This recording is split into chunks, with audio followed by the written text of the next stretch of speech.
Hi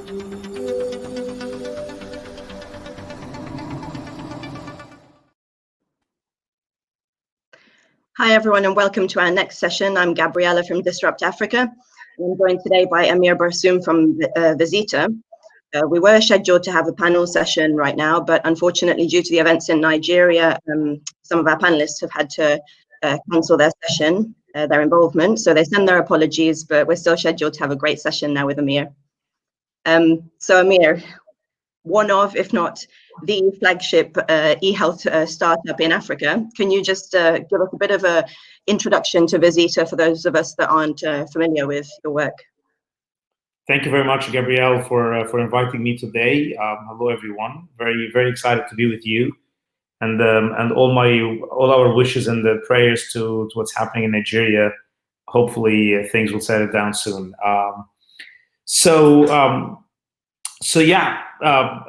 We started Vezeeta basically in 2012. That's when we usually called it that time. It's deserted land in the emerging markets. Like really, if you go in 2012, tell somebody that you're doing a health tech and you want to raise money for that, he would be like, "What is health tech and why these two words are put in the same line together?" Especially in our part of the world, not in the valley and the rest. But we're honestly quite fortunate getting traction from early investors in the Middle East, which we have actually used to scale up what we're trying to do in the region. So the panel was scheduled to be about funding, so I'm going to focus on funding first. 2020 has obviously been a breakthrough year for African e-health in many regards. Funding has gone through the roof. And according to Disrupt Africa data, Vezeeta is probably the best funded e-health startup in Africa at the moment. I've got my own figures. Can you tell us exactly how much you've raised in total to date? So we've raised in total around $50 million, slightly less than that, slightly shy of that. Where there's another chunk that has been raised, but for secondary sales, they didn't go to fresh money inside the organization. I think most recently, what we heard about was in February, you announced your Series D, which was $40 million, which is almost half the funding raised by eHealth Ventures so far this year. Congratulations. Thank you. So not many African startups have raised a Series D round at all. Can you tell us what that means in the context of startup on the continent?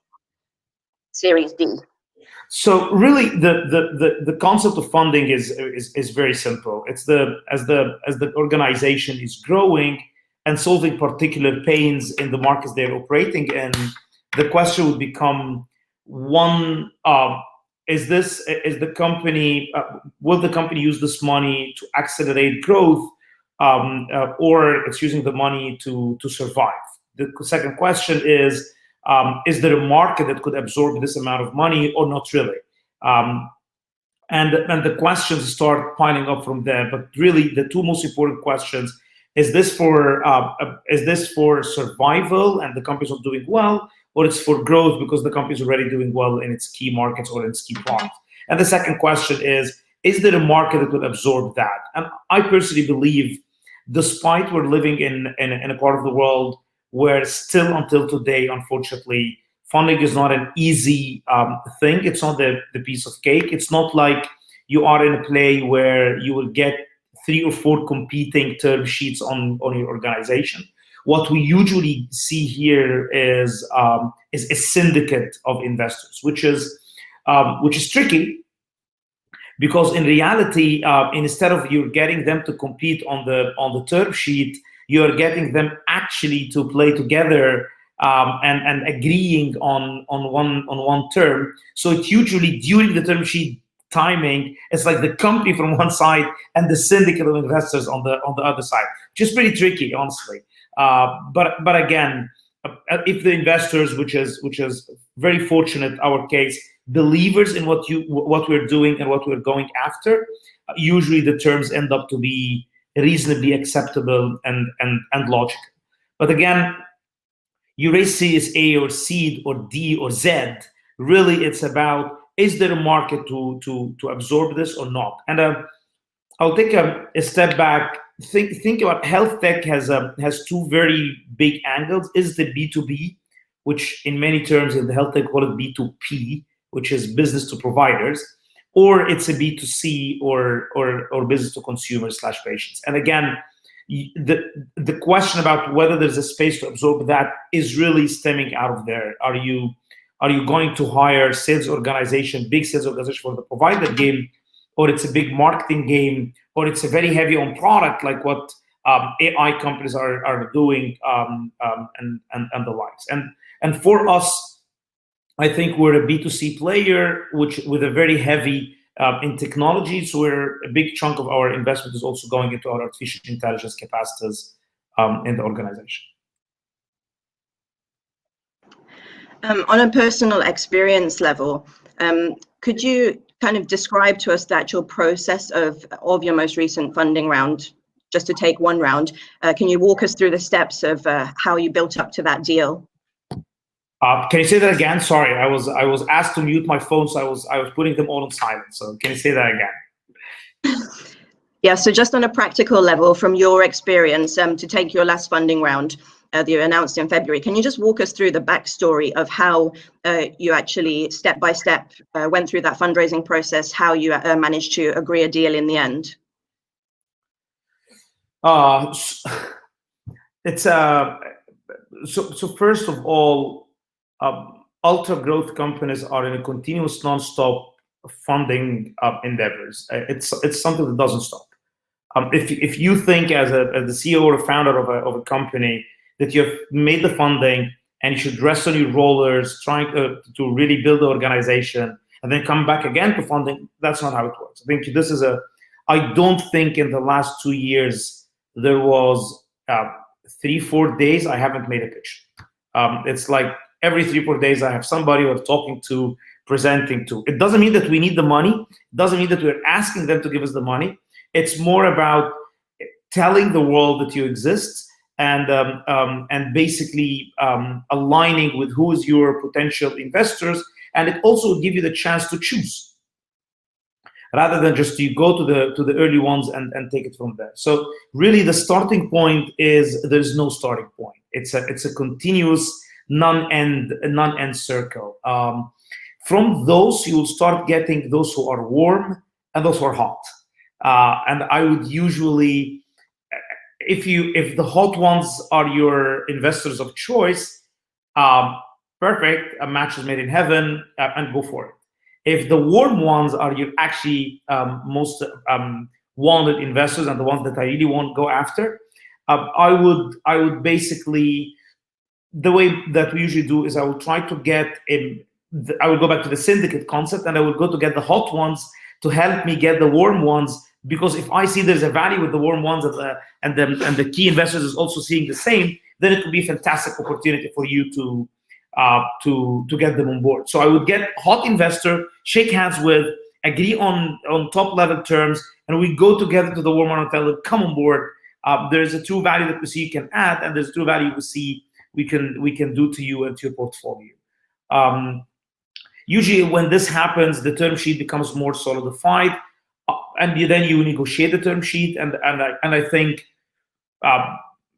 if you get 2 term sheets, that would be the best thing in the world. I think it's not an easy thing in this part of the world. I think it's actually very difficult.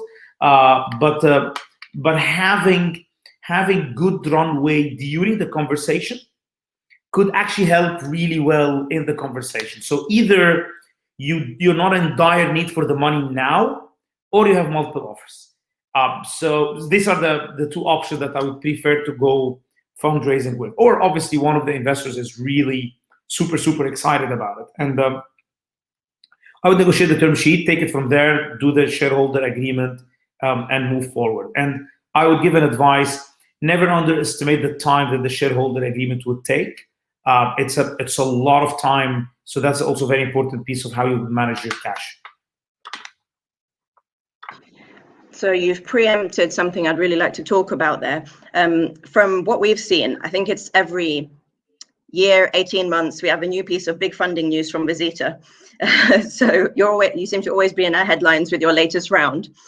It seems from that you're, as you've said, continuously fundraising, basically.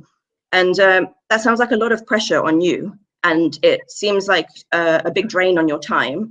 Can you talk a bit about how to manage that and really how that works when you're running? You are also fundamentally running a business that you're trying to grow. So that's taking up a lot of your resources. I think we used in the early days to think that way, that, funding and running the company, they're two things. And you need to be managing both of them. But with time, I have learned, and I think everybody in Vezeeta's team have learned, it's not like that. Actually, many of the key correction steps that we have made is happening during the discussion about funding, because what happens is you're getting investors from all path of life, giving you feedbacks and inputs, talking about comparable options that they have seen. You take that and say, oh, why I don't do this in my company? Why I don't actually execute on this? This actually sounds like a very good, interesting maneuver that I should do there. So it's a lot of learning as well. It's not like you're only pitching. You're also listening, learning, absorbing information, taking it back to your day-to-day operation. So it has become part of our day-to-day work.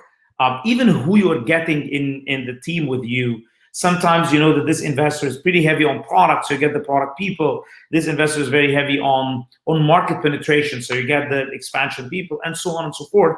And these and your management layer will get more and more exposed, learning about what's happening in the world, and that will end to be translated well in your organization and what you should do on a day-to-day basis.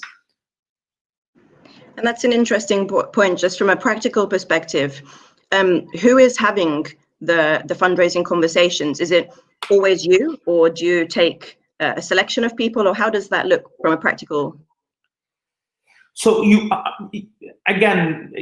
need to, I think, building on this question, bridging it to the previous question, you need to have a strong team in place. If you don't have a strong team in place capable of running the organization, particularly on the operations side, I don't think there is a chance to actually do what we've been claiming to do.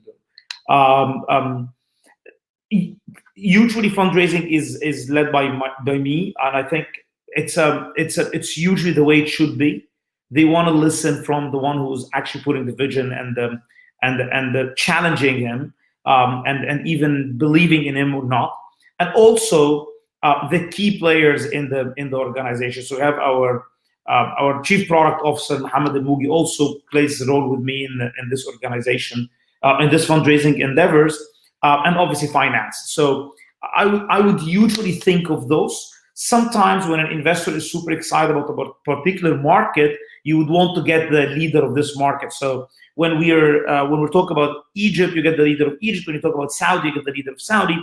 We're talking about Africa, you're getting the leader of Africa. So our previous round, post the round, actually, there's many conversations happening about Africa. So we got Nana Frimpong, who's leading our African opportunity, and so on and so forth. You really, it's a mix between what the investors need, what your organization needs to learn, and who's the best who you would get to fill one or two.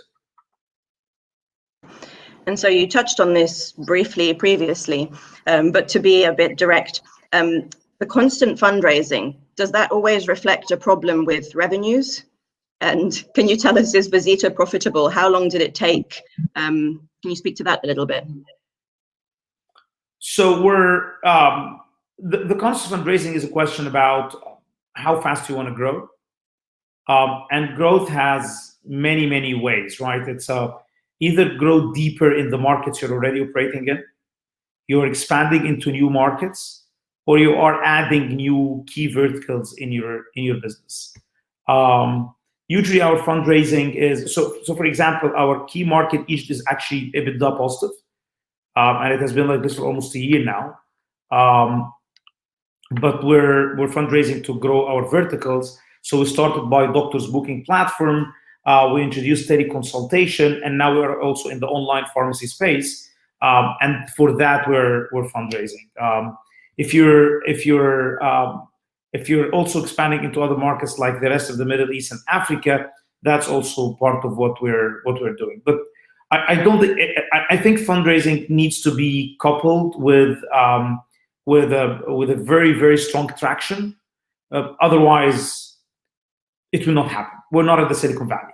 It's news about fundraising in our part of the world indicates healthiness of the organization. It's not in the Valley where, again, fundraising in this part of the world is a difficult thing. So investors they want to make sure that they're not getting themselves into something that will take the money and vanish. Again, you've preempted a really interesting discussion that I'd like to have. So you keep mentioning in our part of the world, obviously as an Egyptian startup, you kind of have the option of going towards the Middle East, which you did do first, but you're also an African startup. We like to claim you as one of our flagship startups. So can you speak about the difficulties there are in fundraising as an African startup? As an Egyptian startup, do you still feel a kind of Africa-focused bias when you're having these investment discussions? I think a lot of founders kind of report having to give almost like an Africa discount, so to speak, when they're trying to raise funding. What's your experience of this, facing both those different regions? It's a very simple thing with supply and demand. If 3-4 great startups are fighting for the same $1 million, then it will be bloody fight. If they're fighting for 20 investors, then it will be a different game. And I think the relation into the mere quantitative comparison between good startups and the number of available investors, venture capitals in the region, is still hugely skewed towards the startups and the ideas there. So you would find less number of VCs, large number of startups, and accordingly, that's what you get. But not only the number of the VCs, but the amount of money that they have. You would find most of the VCs are in the range of maybe $35 million to $150 million in basically the money raised by the VC itself. So if you're asking for a growth kind of money, like asking for 20 million, 30 million, then you're asking for almost 30% or 40% of their overall amount, which is not going to happen. It's just by definition, that's not how they're designed. So as long as the region doesn't have 10 VCs who are those and above the $300 or $400 million under management, then the growth stage will remain very tight. I think the region, that's including North Africa, Middle East, and Africa, has taken tremendously positive steps towards the early stage investment and the seed stage. And even I would claim Series A. I still believe that the second part of the journey is still getting in place. I think it's getting, and I think many of the private equity funds in the region, particularly in the Middle East, are actually moving into tech and getting into the venture investment. And COVID has accelerated that big time. So we're seeing, I believe, in the coming year we'll see huge improvement on that sense. Taking this back and basically the relation to the Middle East, North Africa, and Africa, you discount them all. Right? It's not like a discount for Africa and not a discount for others. Like there's a discount that happens for the Middle East, there's a discount happen for North Africa, and the discount happen of Africa. Right?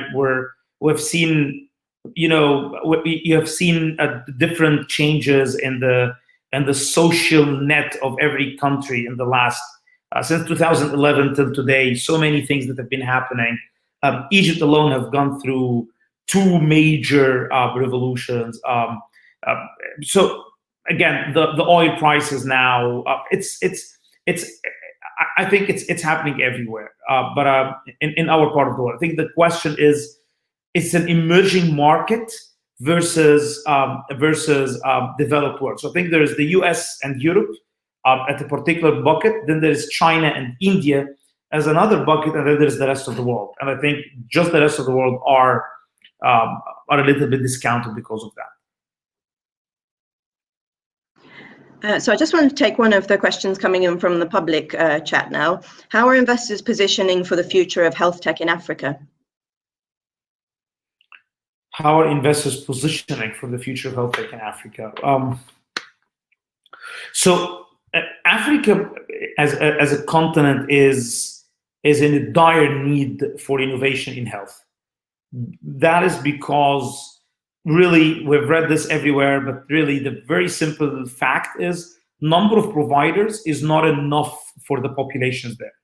The question is always for investors is how we're going to make money, because you either end in providers are not really willing to come in place with an investor because they're making good money on their own, or there's no capacity to pay for the healthcare, whether because there is lack of insurance coverage or out of pocket is not enough. So the question about investors, how can I make money? And now most of the investors are thinking about the volume.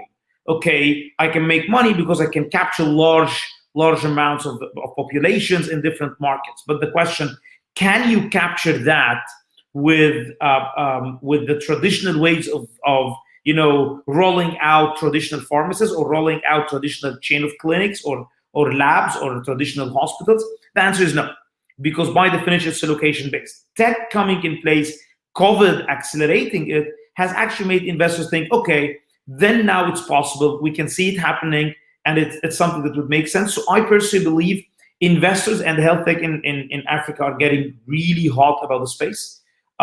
Particularly that it's still not a crowded space, highly untouched, a lot of pains that are unsolved, and I think solutions that will come solving particular pains would see a very good traction in the market. Again, we just had Helium here. We just raised $10 million for EMRs.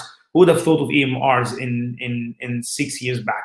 So again, this is you would see this, and I'm seeing more and more of this to happen. Yeah, you're so right. According to our Disrupt Africa data, the amount of e-health funding that has been raised in Africa so far this year is already more than the combined total of the previous 4 years. So absolutely. I mean, 2020 is just really a breakthrough year in terms of funding for e-health. You've touched upon it slightly, but to what extent do you think that is going to continue post-COVID? Do you think this is just a watershed, and from now on investors are going to be fully committed to African e-health, or do you think ultimately there might be a kind of reversal or backtracking of that once the pandemic is over? I would use I don't think investors are committed to anything. No investor is committed to Silicon Valley, right? No investor is committed to anything. Investors are committed to the return on their investments. And I think as long as there's an opportunity that investors would see returning reasonably attractive returns, they will jump on it. And I think COVID has helped health tech, but not as much as what happened in the US and Europe. So what I'm saying is, actually, I believe we are an even more rational way of growing our health tech investments. I think it will stay, because the spike that we have seen is not primarily related to COVID. COVID has helped them see the opportunity, but it's something that will build up with time, because we haven't seen a massive increase in the investment in the value itself. Again, the value itself is still small, so I would expect the value would continue to grow to be equivalent to the size of the continent. We're talking about a huge continent. So I personally believe it's a good news in my eyes that no, investment will continue to grow, and it's not a hype that's happening because of COVID. I want to move a bit away from the funding discussion to touch upon a few other things. Firstly, you've spoken a lot about expansion and growth plans.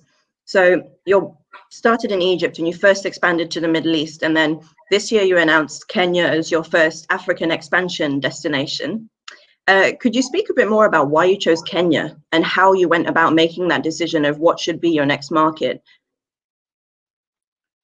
So we, as you mentioned, we think of ourselves as African startup and a Middle Eastern startup, and the very normal path is to really go after the sizable populations.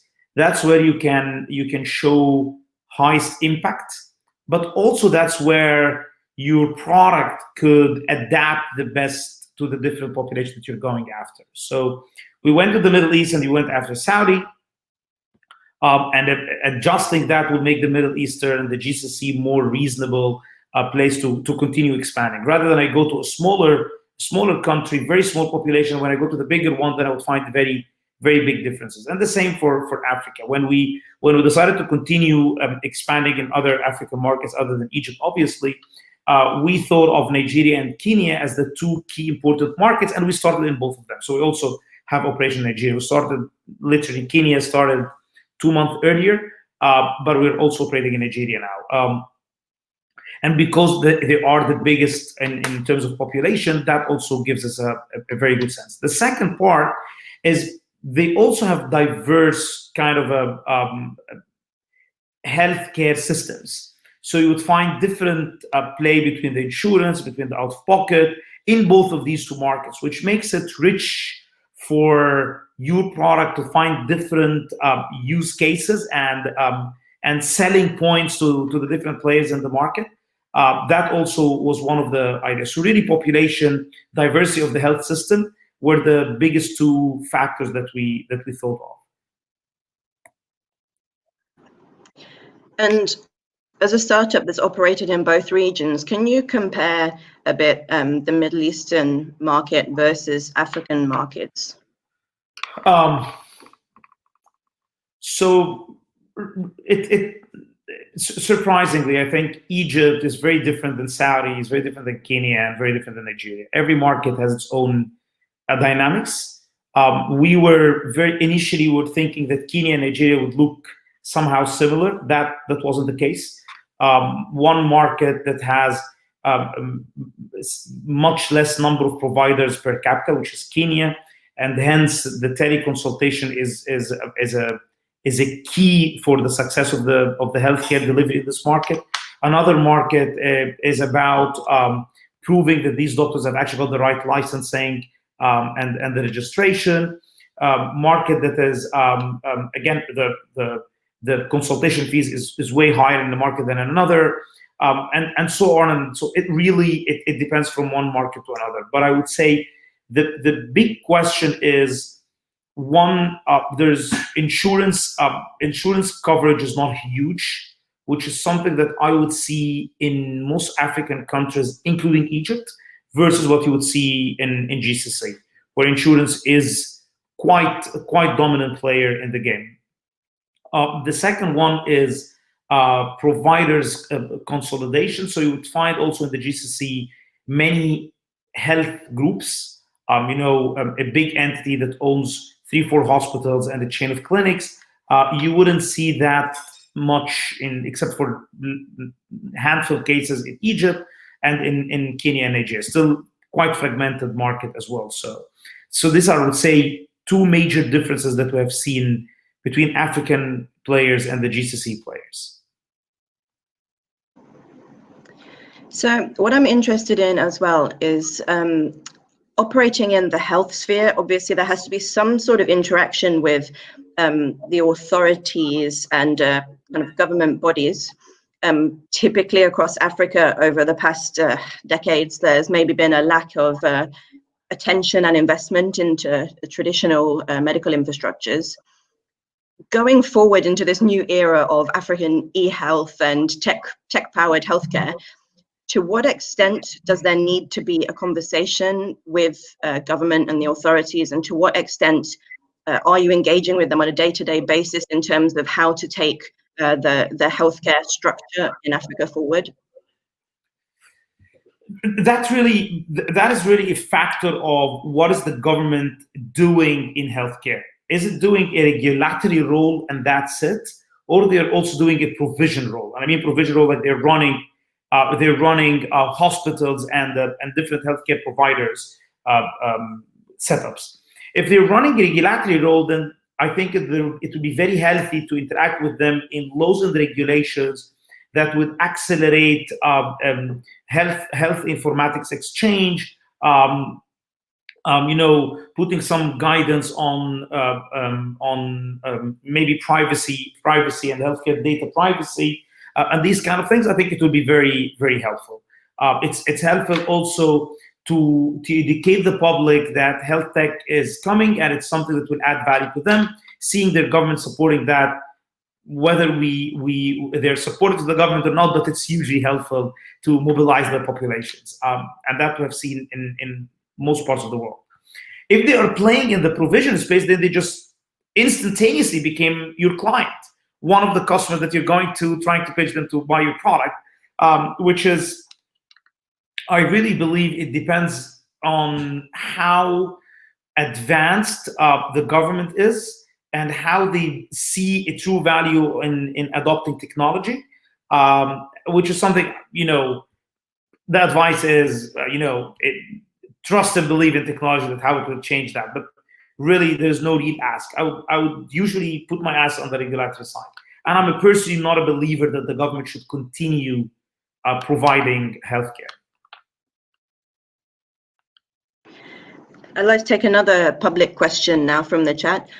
Privacy protection is proving to be a major roadblock to health tech development. How do you at Vezeeta deal with this issue? I actually think that privacy protection, I don't see it as a roadblock. I actually think it's, putting lights on the streets does not mean that you're blocking the streets. It's an organizing how we're going to behave together, how we're going to exchange data together, who's supposed to see what, who's supposed to consent what. I actually believe privacy protection growth would usually end in more of a public awareness of how technology could become super helpful and super productive. So really, I think that privacy protection is something we should respect, and we think we should take it forward. And even ourselves as a health tech startup, we see value of embedding concepts of health data protection in our platforms and even in the country we're operating in. And I believe with time, consumers and patients, the whole public would get more aware of the privacy thing. That would lead them to use more and more technology. It will not take them away as many people would think. Okay, I'm going to give everybody 1 more minute to send in any last questions to Amir. In the meantime, can you tell us, please, what's next for Vezeeta? In your grand plan to take over eHealth in Africa and the world, what's the next steps? Again, we're playing in the primary care space. Very excited about what you could do between the doctor's consultation market, the telehealth, and the online pharmacy. And we're very, very excited about Africa. Kenya, Nigeria are the first 2 stops. We will focus a little bit more in these 2 markets before expanding. But we're definitely trying to really disrupt how Kenyans and Nigerians are receiving healthcare, giving them the power of choice of what provider they would go to, a power of rating and reviews, and facilitating this experience while also giving them the option of telehealth to access larger populations of doctors with different affordability rates and even quality grades. All right, thank you so much, Amir. That's been a really great discussion. Thank you very much, Gabriella. Truly enjoyed it. Thanks, everyone. Yeah. Thank you. Thanks. Bye, Andrew. Bye-bye.